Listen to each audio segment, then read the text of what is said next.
ఇట్లా ఉన్నాం. సుధీర్ అన్న, రేష్మి మీరు లవర్స్? ఒక చెల్లికి ఒక అక్కకి ఒక తమ్ముడికి ఉండే లవ్ ఉంది ఇద్దరి మధ్యన, అంతే. సుధీర్ అన్న అండ్ ఇంకోటి మీ అందరికి చెప్పాలి, చాలా రోజుల నుంచి అంటే ఎలా చెప్పాలి, ఒక మీడియాలో చెప్తే వాళ్ళు ఎడిట్ చేసి ఏదో చెప్తున్నారని, డైరెక్ట్గా ఫేస్బుక్లో చెప్తే కరెక్ట్ మనం చెప్పాల్సింది కరెక్ట్ రీచ్ అవుతుందని చెప్పి అనుకుంటున్నాను. సో బేసికలీ చాలామంది అనుకుంటారు రష్మికి సుధీర్కి ఏదో ఉంది, ఏదో జరిగిపోతుంది అక్కడ అని చెప్పి అనుకుంటారు. జస్ట్ దాని కేవలం దాని ఉద్దేశం ఏంటంటే మిమ్మల్ని అందరినీ ఆ చిన్న పేరుతో, ఆ చిన్న కాంబినేషన్తో మిమ్మల్ని అందరినీ ఎంజాయ్ చేద్దామని తప్పించి అక్కడ ఏమి లేదు అక్కడ. సో ఫస్ట్ ఆఫ్ ఆల్ ఆ చిన్న చిన్న పంచులు వేయడం వల్ల, ఆ చిన్న కనెక్టివిటీ వల్ల మీరు అందరూ ఫస్ట్ అనుకోవడం, దాన్ని అలా డ్రాక్ చేస్తూ వచ్చింది తప్పి, కానీ ఇద్దరి మధ్యలో ఏమి లేదు. So they are both are good friends అంతే.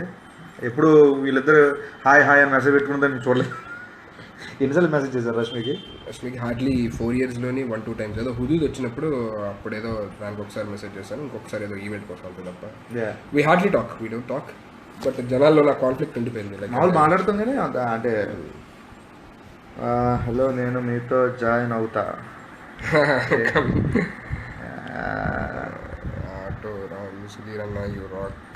మీరు ఎప్పటి నుంచి ఫ్రెండ్స్ భయ్యా? మేము ఆల్మోస్ట్ ఒక స్టార్ట్అప్ 4 years, దానికి ముందు ఒక 8 years అనుకోండి. 8 కన్నా ఇంకెక్కువే.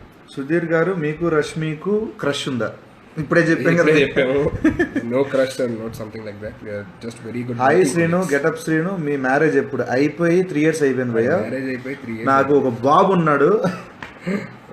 Happy married life Srinu. Thank you so much bye. అది పెళ్ళి బాయ్.